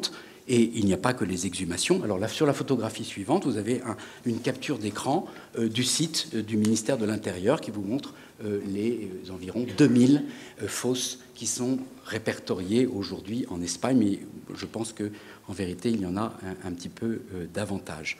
Sur la photo suivante encore, voilà, c'est intéressant parce que ça, c'est une récupération, une fouille qui a eu lieu en 2016. Ce n'est pas l'État qui fait l'exhumation. Hein. Ce sont des associations. C'est des associations. C'est la société civile qui se mobilise. L'État n'aide pas. Pas nécessairement. Et puis les familles sont présentes. Hein. Un lien de filiation se rétablit entre les cadavres retrouvés et les familles présentes qui remportent les ossements et vont les réenterrer, comme elles disent, dignement. Hein. Récupération, ça a le sens de récupération, comme en français, mais récupération en espagnol, ça a aussi le sens de rendre sa dignité à. Hein. Dignification, on dit aussi. Hein. C'est pas exactement le même sens qu'en français. Récupération en espagnol, ça a le sens de rendre sa dignité. Alors, dernière chose, et vraiment là je termine, que je voulais vous signaler, ce mouvement d'exhumation extrêmement célèbre, et je crois qu'on le voit sur la diapositive suivante, a donné lieu à la naissance d'énormément de monuments, qui sont cette fois-ci des monuments de reconnaissance des victimes. Il y en a dans tous les cimetières d'Espagne, pratiquement aujourd'hui, énormément de monuments. Ils font un peu pièce aux monuments aux caídos, qui parfois sont encore là. Des monuments qui, évidemment, comme vous le voyez ici, sont en général dans des cimetières, puisque les fosses communes, les gens étaient exécutés dans les cimetières, hein, la plupart du temps. Donc ces monuments, vous les trouvez dans les cimetières, la plupart du temps, aujourd'hui. Donc une politique de mémoire nouvelle qui s'appuie sur une nouvelle appareil monumental. Ce que je voulais aussi vous signifier, vous dire, c'est que ce mouvement est un mouvement culturel très profond, massif, de la part de la société civile. Il a été, par exemple, je vous donne quelques exemples, accompagné d'un mouvement littéraire très puissant. C'est ce qu'on a appelé les romans de la mémoire. Le plus célèbre d'entre eux, le fameux roman de Javier Cercas, Les soldats de Salamine, un roman de 2005 qui a été publié à 400 000 exemplaires. Un phénomène éditorial extraordinaire, hein, et qui raconte ce genre de choses. Donc un mouvement littéraire très fréquent. Énormément de productions culturelles, mais énormément. On ne peut pas les compter, elles sont innumérables. Une pression sociale très forte, une pression culturelle extrêmement forte. Il y a une grande vivacité de ce mouvement, et ce mouvement est tellement puissant qu'il a fini par faire pression sur l'État espagnol, et lorsque la gauche est revenue au pouvoir avec Rodríguez Zapatero en 2002, eh bien, ce gouvernement socialiste s'est senti obligé de faire voter la première loi mémorielle espagnole, qu'on appelle la loi de la récupération de la mémoire historique. Ce n'est pas son nom officiel, mais c'est le nom qu'on lui donne en général, qui a été votée en mois de décembre 2007, qui est une loi très importante, qui reconnaît le droit aux familles aux familles de victimes de récupérer les ossements, qui en principe promet l'aide de l'État, qui n'est jamais arrivé d'ailleurs, qui promet des indemnisations économiques importantes, et puis cette loi promet aussi l'élimination dans l'espace public de la symbologie franquiste. Donc aujourd'hui en Espagne, les noms de rues, les monuments franquistes, normalement, si la loi est appliquée, elle ne l'est pas toujours, mais normalement c'est parti. Voilà. Ce mouvement a aussi été si puissant qu'il a donné lieu à une tentative, vous le savez, à partir de 2007, d'un règlement judiciaire de la question de la mémoire de la dictature. Le juge Garzón a entrepris à partir de 2007 d'ouvrir une enquête sur les fameux disparus des fosses communes. Mais vous le savez, son entreprise judiciaire a été arrêtée dans son élan et le juge Garzón a été démis de ses fonctions au motif qu'il violait la loi d'amnistie de 1977. Donc pas de règlement judiciaire, mais le règlement se fait par d'autres voies, des monuments, une expression culturelle. C'est un autre mode de règlement des mémoires, évidemment très intéressant. Alors une avalanche de mémoires, très douloureuse, de tonalité victimaire évidente, très forte, qui est une véritable vague mémorielle que l'on peut étudier. Mais je vais accélérer ça là, et puis on va pouvoir... Alors pour conclure, et excusez-moi d'avoir été extraordinairement long, il serait bien temps de vous écouter, car sur la diapositive suivante, en guise de conclusion, quelques petites idées. Vous avez vu que le rythme des mémoires n'est pas exactement le rythme politique. On pourrait croire que l'histoire de la mémoire suit exactement les grandes ruptures politiques. Pas vraiment. Moi, je dirais qu'il y a une sorte de période qui va de 1963 jusqu'en 1995 et qui est l'Espagne amnésique ou l'Espagne du silence. La transition démocratique en 1975 ne change pas fondamentalement cette loi du silence. Par contre, la rupture se fait en 1995, 2000, ce qui n'est pas une rupture politique majeure. Donc voilà, je voulais insister sur le fait que le rythme des mémoires n'est pas nécessairement le rythme de la vie politique. C'est une histoire propre, autonome, dont nous autres historiens devons établir la chronologie le plus largement possible. Et il est un peu étonnant de voir que finalement la mort de Franco en 1975 n'a pas complètement changé les données de cette fameuse loi du silence. Bon, ça c'est une première remarque. La deuxième remarque, pacte de silence ou pacte d'oubli, là il y a vraiment un grand débat. Moi je pense, j'ai essayé de vous le démontrer, qu'on peut parler effectivement d'une politique de silence pour ce qui est de la transition démocratique. Aujourd'hui, et si j'avais 20 ans de moins, je pense que je vous parlerais de pacte d'oubli. Mais voilà, je crois que c'est en fait un problème de perception générationnelle. Mais moi, comme je suis historien, je ne veux pas tordre les choses. Et en étudiant les années 70, je crois qu'il s'agit d'un silence. Il ne s'agit pas d'un oubli. La société espagnole n'a jamais oublié. Maintenant, les générations qui, elles, ne savaient rien de tout cela et qui sont aujourd'hui adultes, interprètent cela rétrospectivement comme un oubli. Mais ce n'est pas un oubli. Il n'y avait pas d'oubli dans la société espagnole. La société espagnole a toujours été très vive de ses souvenirs. Voilà, donc ça c'est une question qui est aujourd'hui extrêmement polémique. Pacte de silence, pacte d'oubli. Bon, moi j'ai ma position, mais enfin, on peut en défendre naturellement une autre. Enfin, dernière remarque. Alors, j'avais intitulé cette conférence « Mémoire de la guerre civile, mémoire impossible ». D'une certaine manière, on pouvait s'y attendre. Imaginez-vous qu'un pays puisse véritablement s'entendre sur le récit d'une guerre civile. Je pense que c'est pratiquement impossible. En vérité, c'est un peu la quadrature du cercle. Comment s'entendre ? Même 30, 40, 60 ans après les événements, 80 ans après, comment s'entendre sur un récit commun d'un événement qui nous a divisés ? C'est pratiquement impossible. Donc, non, on ne peut pas dire aujourd'hui qu'il y a un récit consensuel de la guerre civile en Espagne. Ça, non, vraiment pas. Vraiment pas. C'est un sujet qui divise encore très profondément l'opinion publique. Très profondément l'opinion publique. Alors, petite photo suivante, la dernière, si tu veux bien, Yves-Marie. Alors, voilà, vous voyez, ça, c'est un monument à la mémoire historique qui a été... j'ai oublié de vous mettre le nom de la ville, c'est à Majorque. C'est un monument qui a été élevé sur une fosse commune dans un cimetière de Majorque. Et puis un beau matin, la veille de l'inauguration du monument, le monument est totalement peinturluré aux couleurs du drapeau espagnol. Et puis sur le sol, il est écrit « Vous êtes des assassins de curés ». Et radicales basura, ça veut dire vous autres les radicaux, vous êtes des ordures. Voilà, voilà. Et ça, c'est un événement, vous voyez, de 2016. C'est tout le temps qu'on a ça en Espagne. Donc, on ne peut pas dire que les choses soient apaisées. Non, loin de là, l'opinion publique est encore profondément divisée. Et je crois que le vote croissant de Vox dans certaines régions d'Espagne, en particulier à Murcie, n'est pas, de ce point de vue-là, extrêmement rassurante. Vox défend un récit qui est carrément négationniste des crimes du franquisme, de manière totalement ouverte et assumée. Donc, non, une grande partie de l'opinion publique espagnole n'est pas du tout prête à se plier aux raisons de la mémoire historique et de la récupération de la mémoire historique. Donc, on est encore dans une situation, mais est-ce bien étonnant ?